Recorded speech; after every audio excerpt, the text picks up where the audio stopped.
Okay.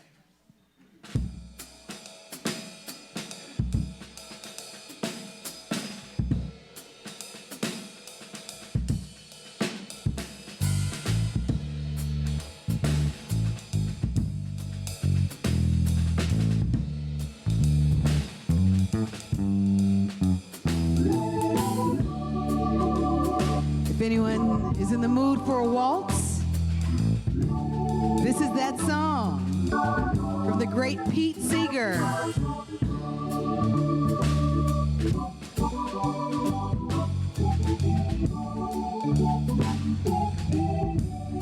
Here we go. Oh, had I a golden thread and a needle so fine, I would weave a magic spell of a rainbow design, of a rainbow design.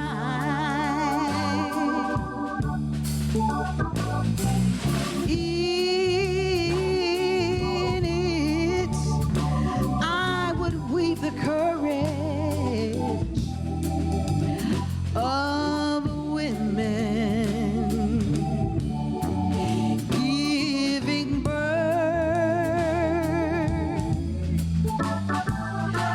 and I would weave the innocence of the children of all the earth,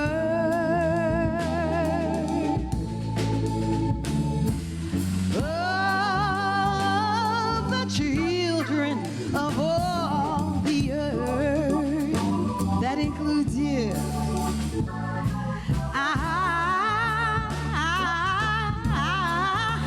I want to show my brothers and sisters my rainbow design, 'cause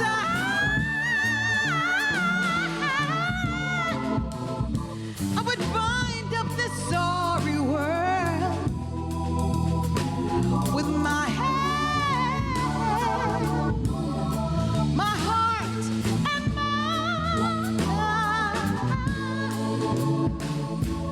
Oh, with my hand, my heart, and mind.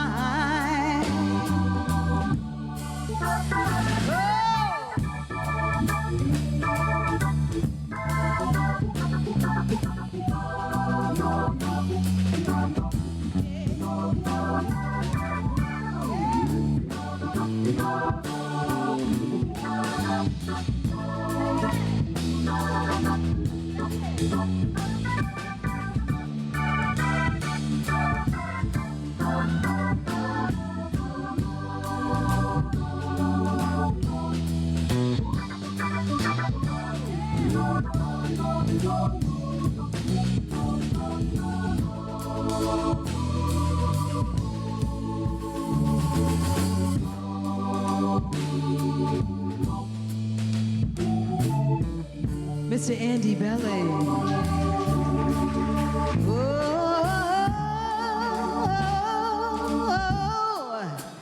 Had I a golden thread and a needle so fine, I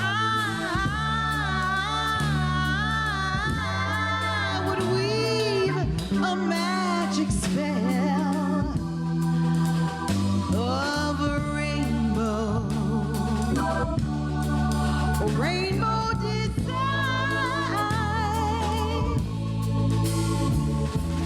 of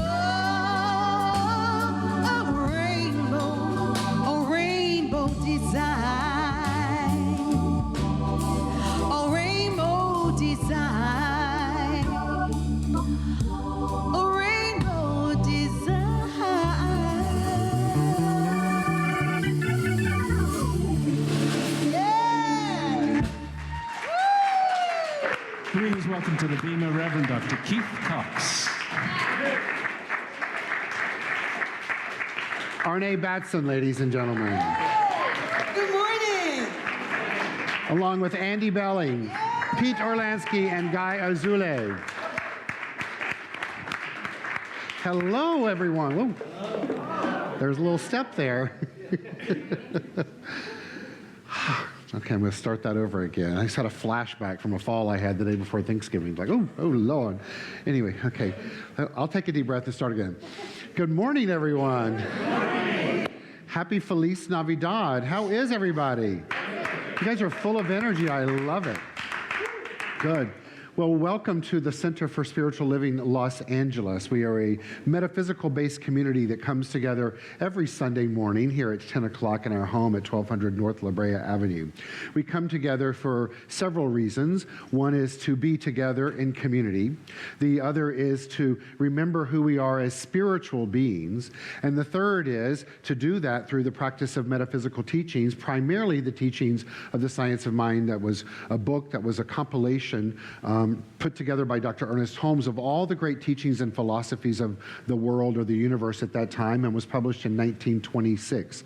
In its modern incarnation, we look at it as a philosophy of understanding that there's only one activity ever taking place in the universe, and that activity exists as life by means of you and by means of me, and that we both process, express, and experience that power through our thoughts and our beliefs and our actions and our reactions and our interactions with life itself, and that we live in a universe that is governed by spiritual law, which means that we see in external form or experience in external form a reflection of what's taking place as a result of our thoughts and our beliefs and our actions and our reactions and our interactions with life itself.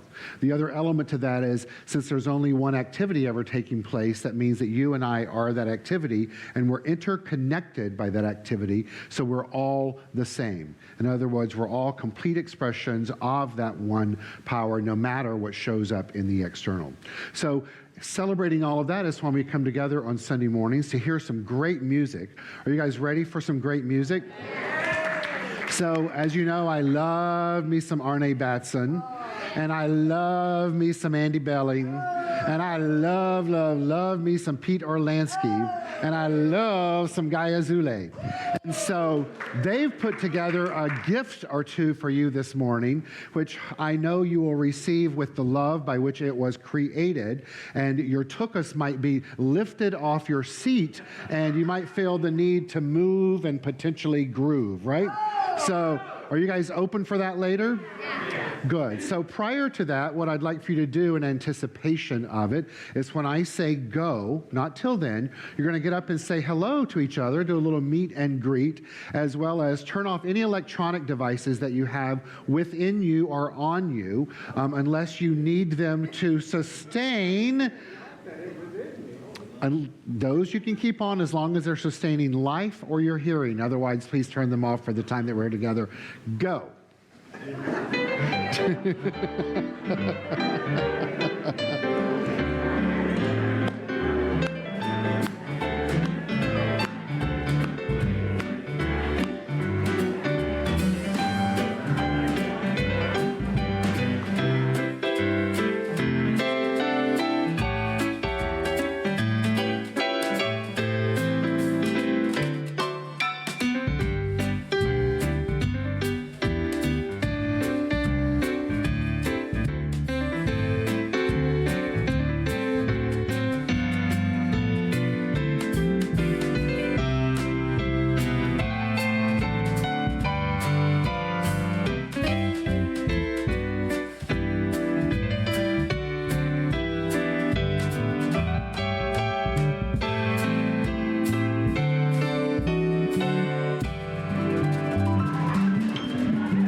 Back to me.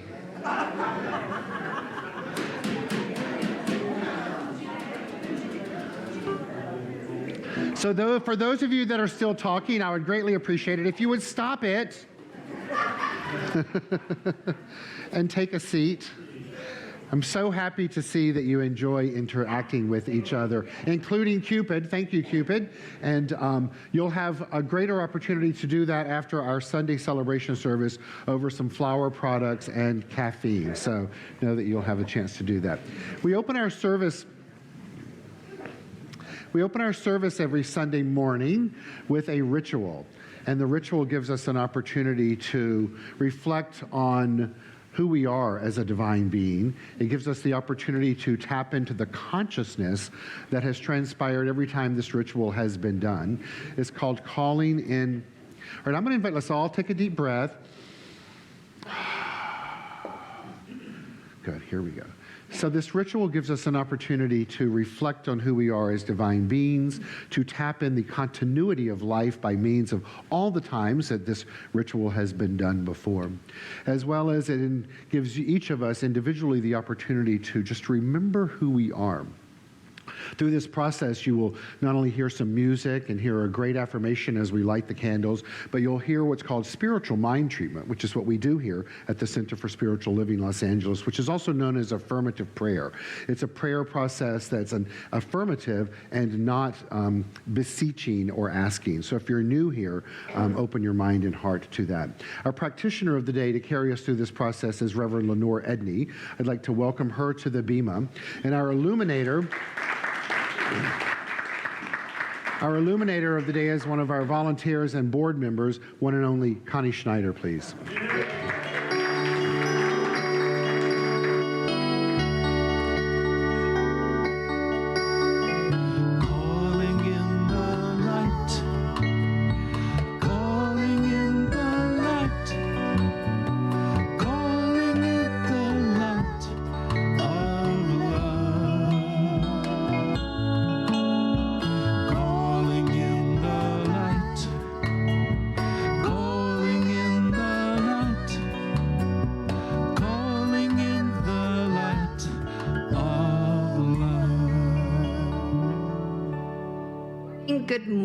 Good morning, and I'm happy to see each and every one of you.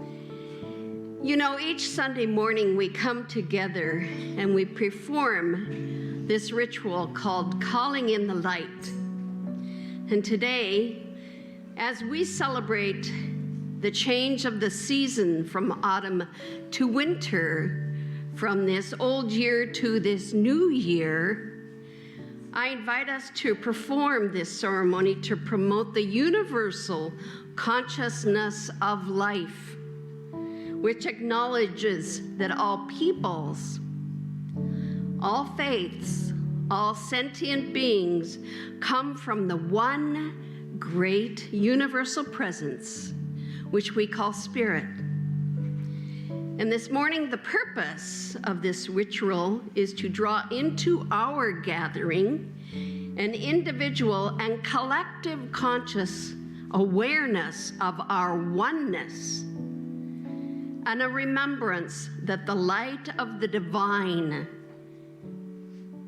exists in and as all sentient beings.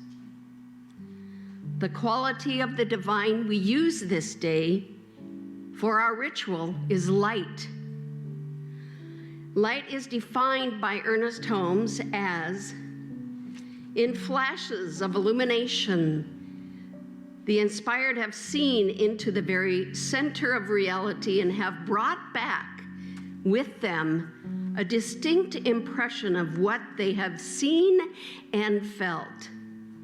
A glimpse of this reality illumines the whole being with a flood of light. For this light, Connie lights the first candle. And moving to the second candle, we light it for the letter I, which stands for illumination.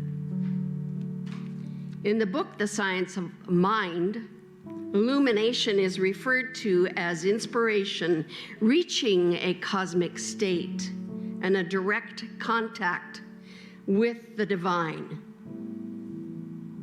going within and feeling the very essence of that which we are.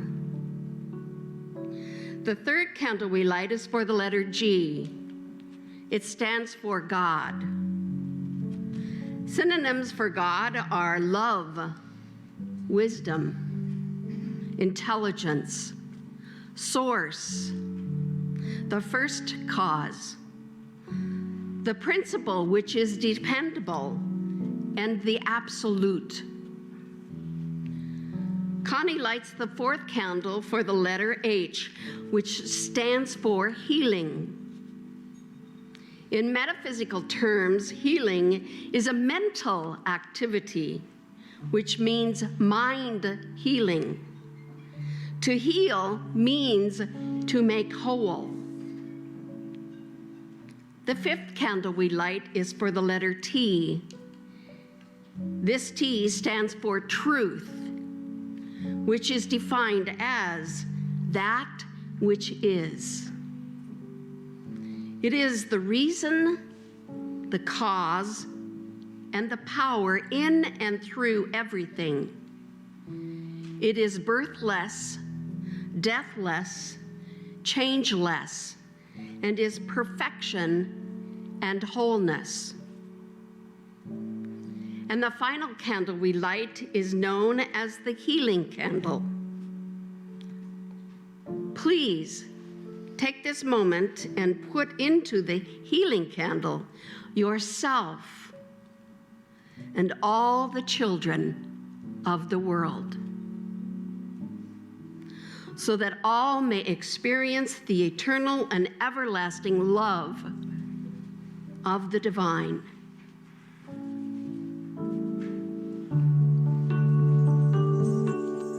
I am love. I am love. I am peace. I am peace. In my heart, In my heart, I am free. I am free. I am spirit. I am spirit. I am soul. I am soul. All together, All together, we are whole. we are whole. Calling in the light. Calling in the light. Calling in the light of love. Calling in the light. Calling in the light. Calling in the light of love. And so it is. And so it is. And so it is.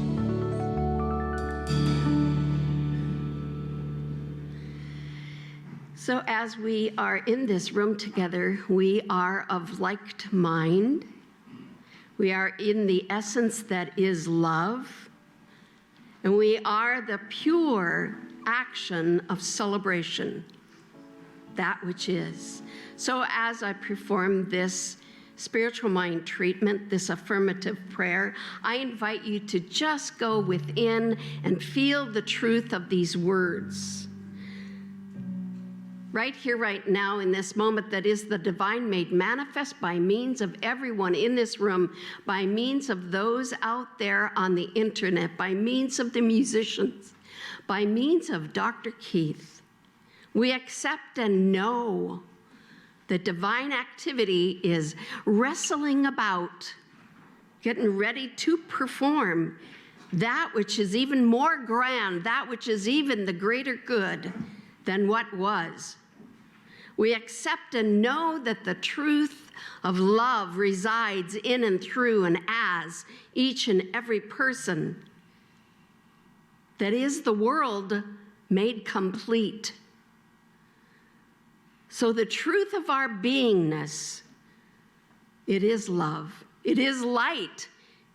And we give ourselves permission to be that light, to be the illumination of that love, to be the joy made manifest. It is our doingness. It is our possibility. It is our givingness and loving nature as the means by which we do this expression that is our life. We are in the celebration of that, and that is enough. So I know that as I see individuals, I see the namaste, I see the God within, and I know they see that in and around themselves as well. So to bless this day, to call it whole, to make it that which is divine, is our doingness. We say yes to the universe, and the universe just simply complies. In gratitude for this center, in gratitude for Dr. Keith, in gratitude for the musicians, in gratitude for the community that we are. Yes, it is good. It is the manifestation of the divine right here and right now. And as we together collectively release these words into that activity that is all the more presence by means of us, we again are grateful. We release and allow it to be. We let go by saying, and so it is. Thank you, Reverend Lenore. Connie, yes.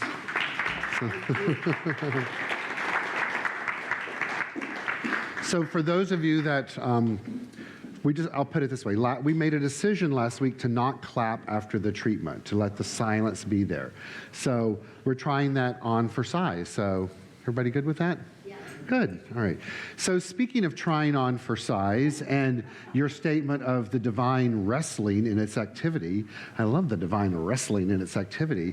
That's a perfect segue to the next song you're about to hear. Would you guys agree with that? Absolutely. So there's been a calling from deep within of our musicians to do not only this next style of music for all of you, but to express it in this way, which is going to be really new in this environment and rather unconventional for a center for spiritual living or any spiritual experience in the context of four walls here. So once again, they're so excited. I'm so excited to share it, and I expect you all to really get off your feet and feel spirit as you hear this. A big thank you to those, a big hello to those online. We didn't say hello to them, hello to them. So without further ado, I give you the one and only goddess of love, Arnaé Batson, with Andy Belling, Pete Orlanski, and Gaia Azulay. Get on your feet. Good morning. Good morning again. Repeat after me. Life is good. Life is love. God is good. God is love. Hit it.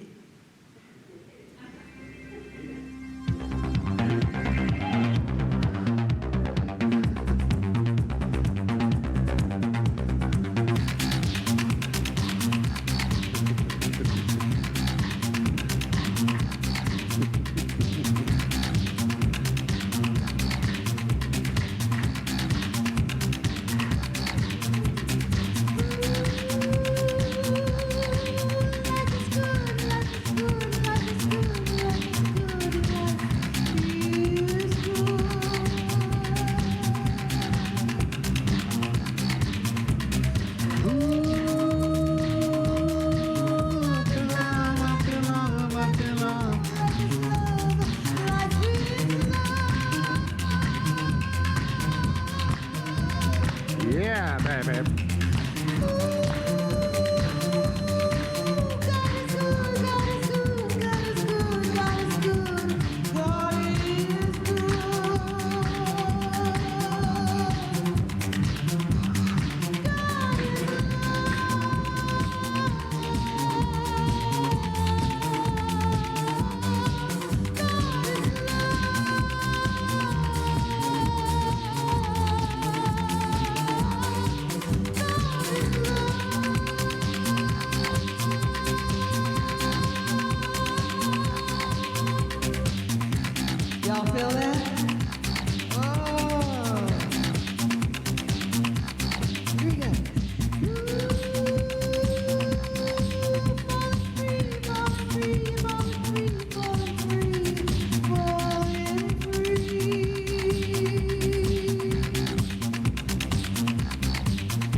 The band. The band.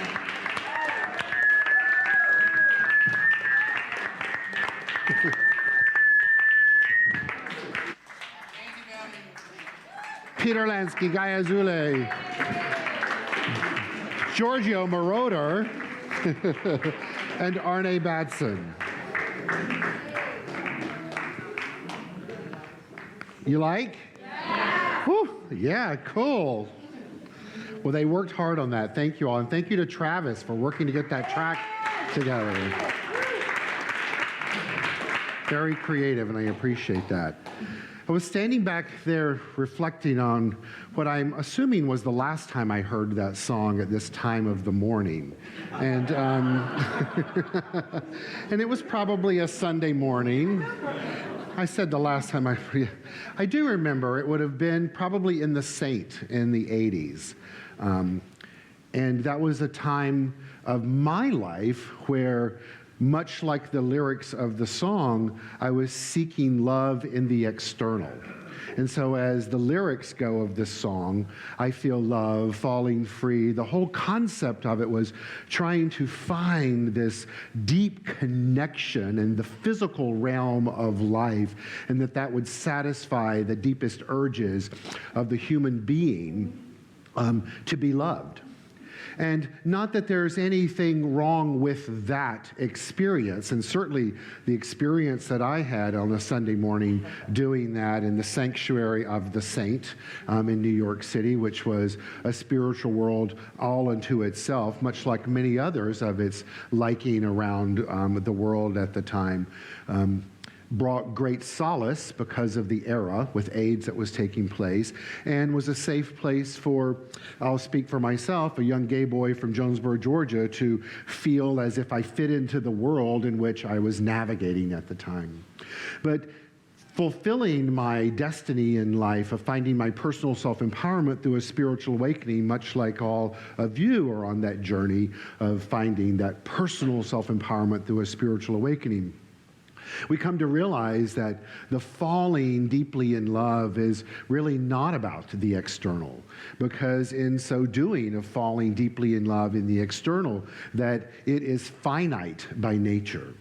Where as we become in tune with who we are as a spiritual being, the very essence of love being fully expressed within us and as us and through us, when we open ourselves to that, then we tap into that which is infinite by nature. And so there's nothing that we have to do to be more of that power, and yet there's all that we can do to become more empowered within that power, which is called a spiritual awakening. And then once we tap into our humanity as we're expressing our divinity and use our power of choice and action and interaction and reaction with life itself, then the very power itself becomes more magnified in our life because of our interaction with it, not because of what it is. So how do we do that in life? How do we turn to this place of becoming more and more in tune with the power itself, whose quality is love and light and peace and power and beauty and joy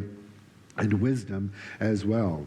Well, we do that by opening our mind on a daily basis, on a thoughtful basis, on a development of consciousness basis, of a vibrational frequency basis, of a greater definition to the power itself, as we become more and more aware that the power itself actually cannot be defined. It is undefinable. Yet, because we are mental beings, we need that definition to understand it to the best of our ability.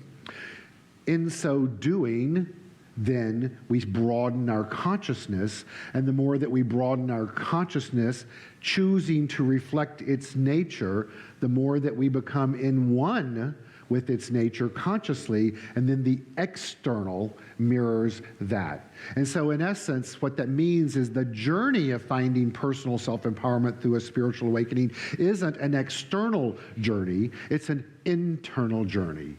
And yet the irony of that is that as we become more in tune with that internal journey, the external conditions and circumstances change. And so in the traditional sense of awakening in life, we go through life trying to change the external, thinking that it's the external that will satisfy that deep need, and yet that's the opposite. It's really all about focusing on the internal. In the book 365, A Year of Daily Wisdom by Dr. Ernest Holmes, this is what was written and published for today, December 15th.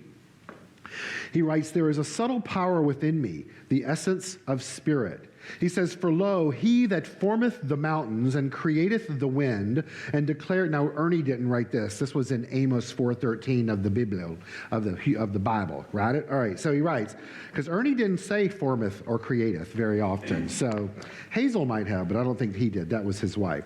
Anyway, Amos told us, "For lo, he formeth the mountains and createth the wind, and declareth unto man what is his thought, that maketh the morning darkness, and treadeth upon the high places of the earth. The Lord, the God of hosts, is his name."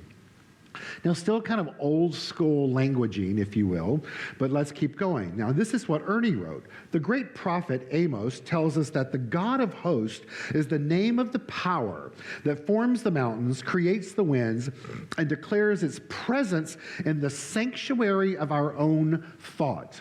Now, I absolutely love that statement, and I want you to hear it again, that the God of hosts is, and that's in quotation marks, is the name of the power that forms the mountains, creates the winds, we felt those today, right? And declares its presence in the sanctuary of our own thought. This poetical description of spirit brings a sense of lightness, of peace, and of transcendent joy. Amos seems to have lifted the load of life in his declaration that the Spirit treads upon the high places of the earth. This transcendent thought of God should ever be with us, and like Jesus, we should walk over the waves of human disturbance rather than being submerged by them.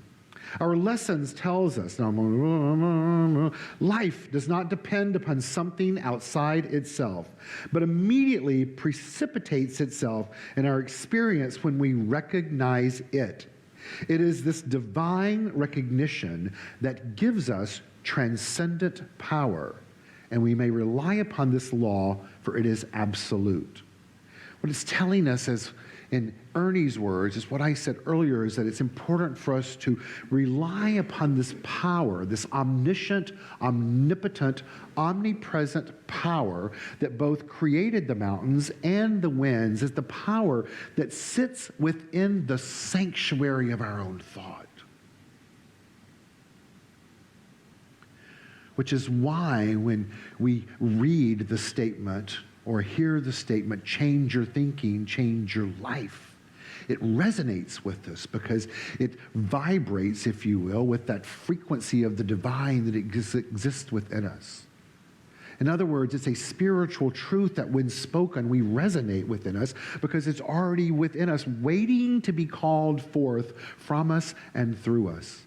And we each have had the experience in life that as we call it forth and life changes, that we understand that that is the natural rhythm of co-creation for us, so that we become more and more aware that we're not here to express joy in life. We're not here to experience joy in life. We're here to be joy in life.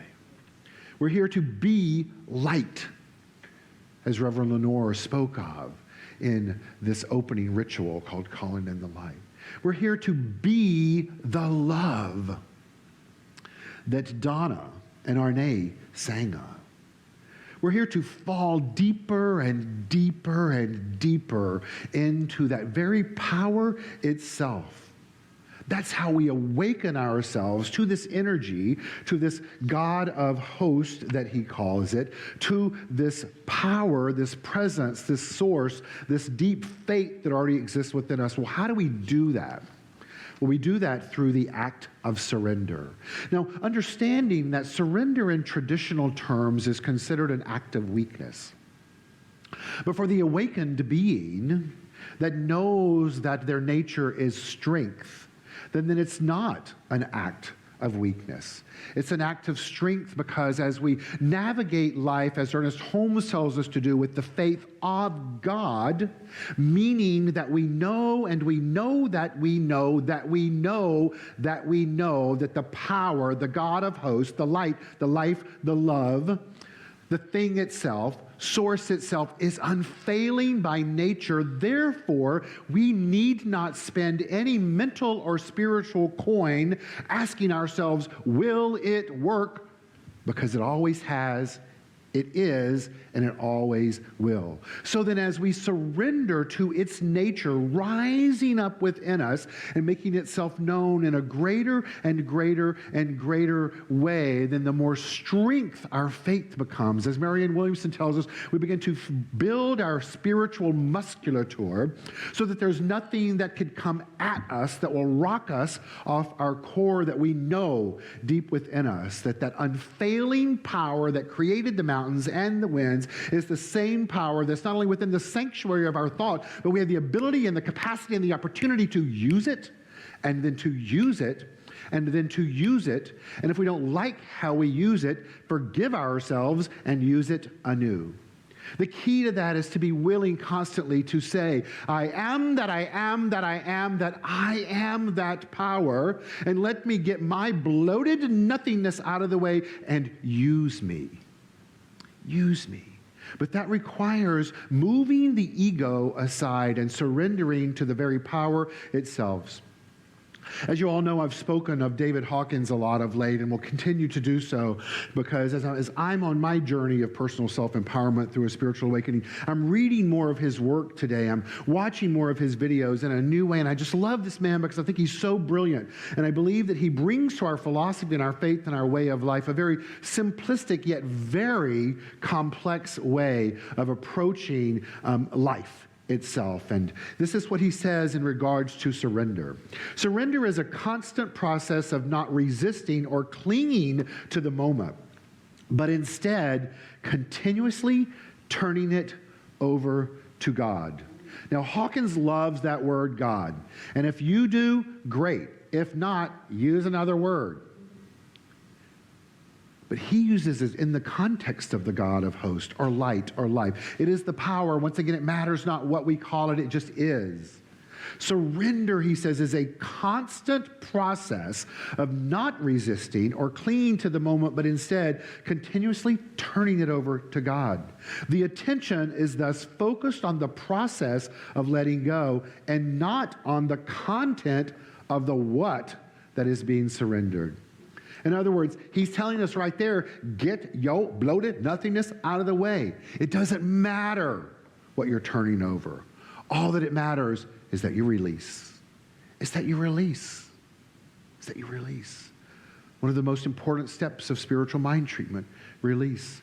In other words, I'm doing in spiritual mind treatment, I'm doing my part to speak my truth, to align my thinking with my spiritual truth, with the spiritual truth. I'm declaring what is whole and perfect and complete for me as I am. I'm aligning myself with that. I'm using even an as-if principle if need be, if I don't know it for myself. I'm going to a practitioner, letting them support me. I'm surrounding myself with spiritual thinking individuals. I'm surrounding myself with vibrational frequencies of that which match my divinity. I'm doing all my part, and then I need to let go and let God, if you will. Old school terminology. But the key for you and I as we move on this journey of finding our personal self-empowerment through a spiritual awakening is to understand that both go hand in hand. The key to the spiritual awakening of knowing who we are is that letting go. And realizing that we don't have to do it by ourselves. Because the most important thing regarding that is that we can't. Because the power itself is already within us doing its part. And if it could say to you, girl, get out of the way, it would. But it just simply sits in smiling repose, Dr. Walker used to always say. Just waiting for you to call upon it. He goes on to write, there is absolutely nothing in our ordinary human experience to compare with the joy of the presence of the love of God. Now remember, the God that we're speaking of is not one that requires that you ask for that love. It doesn't require that you do something in particular to experience or express it. It already imbues itself within you as it. He goes on to write, there's no sacrifices too great nor effort too much in order to realize that presence. The true destiny of the human is to realize the truth of the divinity of one's source and creator, which is ever present within that which has been created and is the creator of the self. At some point, the illusion breaks down and the opening of the start of the spiritual quest continues. The quest turns from without to within, and the search for answers begins. We change the world not by what we say or do, but as a consequence of what we have become. And what I've realized and come to know on this journey personally in life of knowing who I am as a divine being is that there is no end to the journey. There's just simply the next step, and then the next step, and then the next, and the next. And if you and I can find ourselves, purposely choose to not hold on to any baggage or emotion or ego about what we did, why we did it, how we did it, blah, blah, blah, blah, blah, blah, doesn't mean that that gives us permission to be mean and cruel and manipulative and harmful to people. But as we go through this journey, if we can learn to let go and surrender to that power and let it guide us to the next step, the easier life will be. So in other words, choose to live in a state of surrender. Well, what is the surrendered state? David Hawkins tells us it means to be free of negative feelings in a given area so that creativity and spontaneity can manifest without opposition or the interference of inner conflicts. Imagine living life with no negative feelings, with no opposition or any interference of an inner conflict. Just today, imagine it. But the important thing to know is that we can imagine it, right?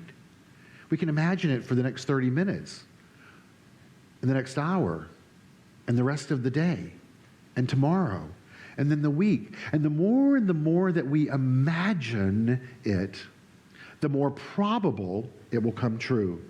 Because we are mental beings, and one of the great faculties that we have within us to be a conscious co-creator of our spiritual awakening and personal self-empowerment is our imagination, is our ability to use our mind to see life as we want it to be.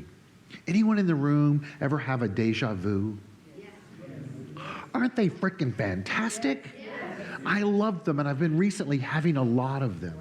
And what I love about it is when it happens, I remember that I remembered when it happened, thinking that I woke up oftentimes going, okay, that's a deja vu and happening, so get ready, big boy. Get ready when it shows up.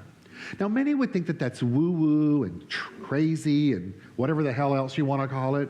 But the truth is, this is my perspective, and I am the spiritual teacher in the moment, so what I say is right. Is that deja vu? You go, girl. There we go. Deja vu. Ooh, deja vu, right? But it makes sense to me as a metaphysician if every single thing is mental action, right?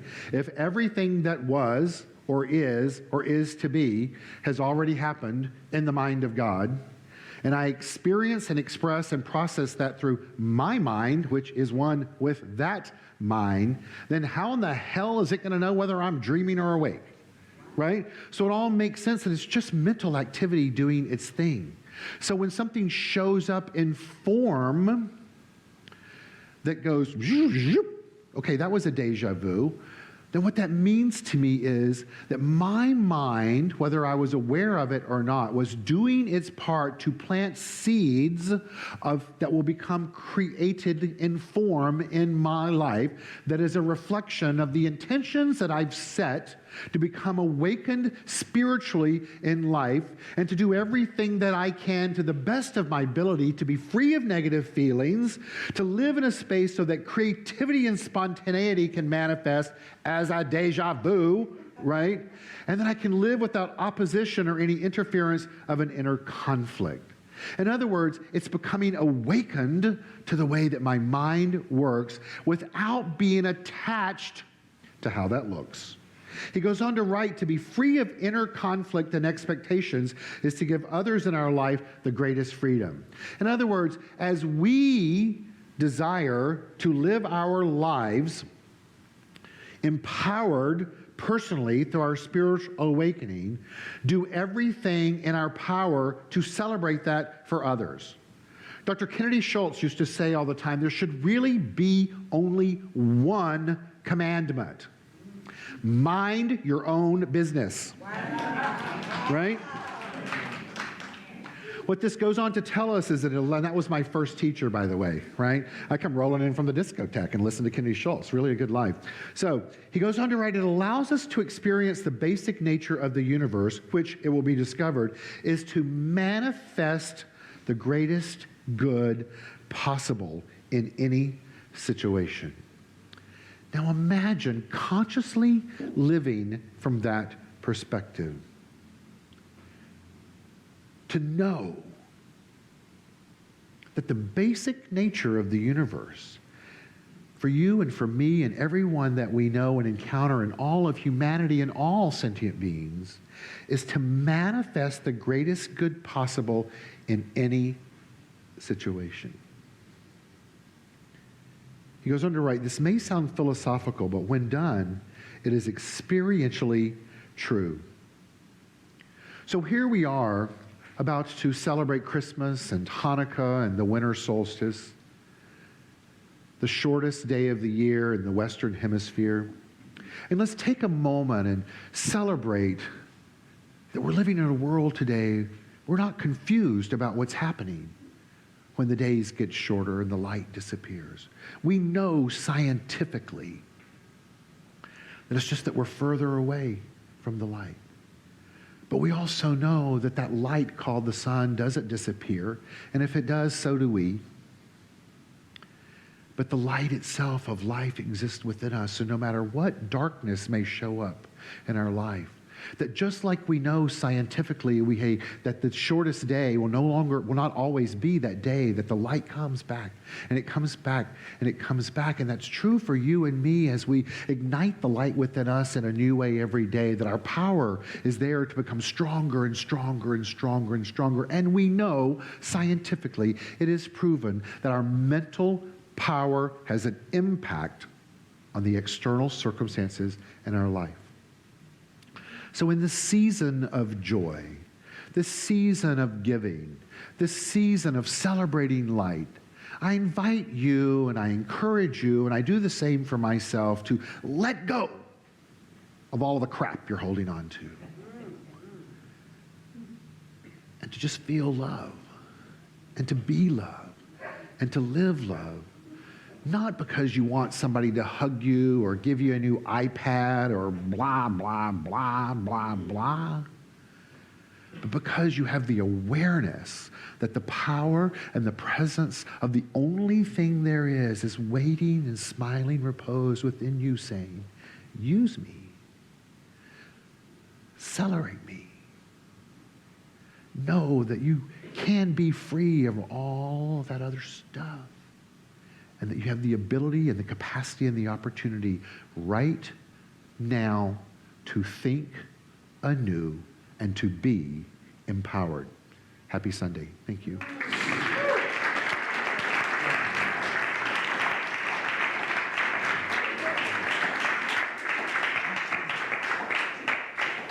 Thank you. So my talk that I was supposed to give was referencing the lyrics of this next song. because the lyrics are an instruction to tap deeper into the power of love that's already there, the power and the presence of God, that G-O-D word, right? So the rendition that our beautiful musicians are going to do for you is so touching and empowering. Please enjoy Arnaé, Pete, Andy, and Guy. Thank you. Thank you.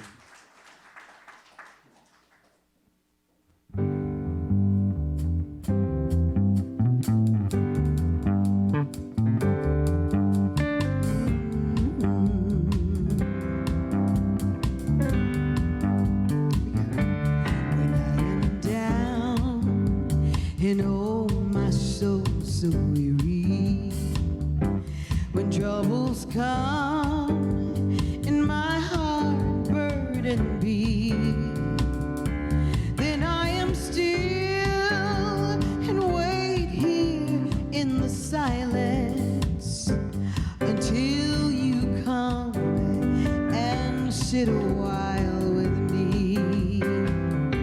You raise me up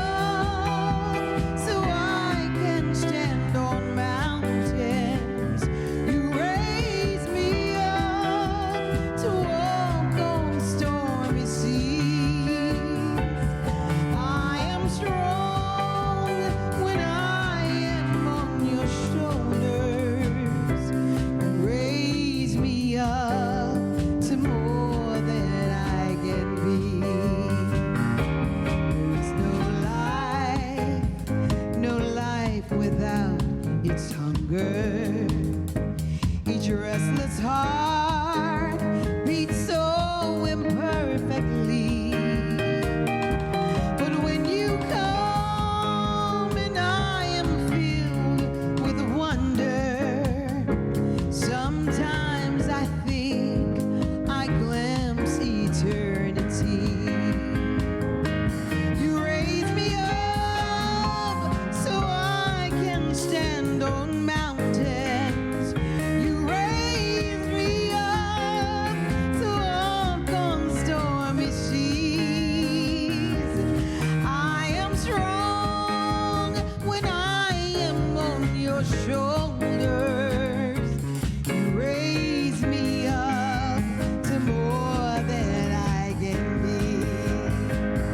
You raise me up so I can stand on mountains. Hey, you raise me up to walk on stormy seas. I am strong when I am on your shoulders. You raise me up to more than I can be. You raise me up to more than I can be. More than I can be.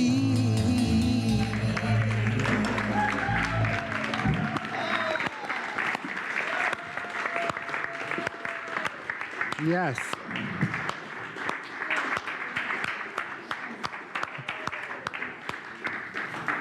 This crew worked hard for you today. Can you guys tell? Yes. Thank you so much.